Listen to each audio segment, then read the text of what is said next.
Masih di Kompas Pagi, Saudara Wali Kota Semarang, Hefearita Gunariyati Rahayu, menjalani pemeriksaan di KPK selama 2,5 jam. Menurut KPK, Kepala Daerah yang akrab disapa Mbak Ita ini diperiksa sebagai saksi untuk kasus dugaan korupsi pengadaan barang dan jasa di pemerintah Kota Semarang. Usai diperiksa KPK, Wali Kota Semarang menjelaskan perihal ketidakhadirannya saat pemanggilan pertama KPK pada 30 Juli lalu. Kepala Daerah Kota Semarang ini enggan mengomentari perihal kasus dan pemeriksaannya dan memastikan akan mengikuti proses hukum sesuai prosedur yang berlaku. Menurut KPK, selain Wali Kota Semarang, KPK juga memeriksa suami dari Wali Kota Semarang, Alwin Basri, yakni Ketua Komisi D DPRD Jawa Tengah ini diperiksa terkait dugaan korupsi pengadaan di Dinas Pendidikan Kota Semarang.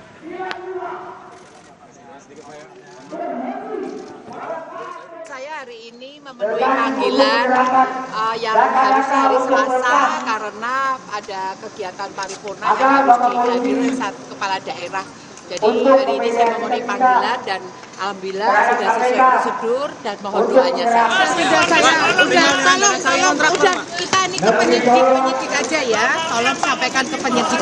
Dari HGR tentunya prosesnya di Pemkot Semarang seperti apa, untuk saudara AB, sebagaimana yang tadi saya sudah sampaikan, ditanyakan terkait pihak swastanya seperti apa. HGR yang bersangkutan hadir sebagai saksi.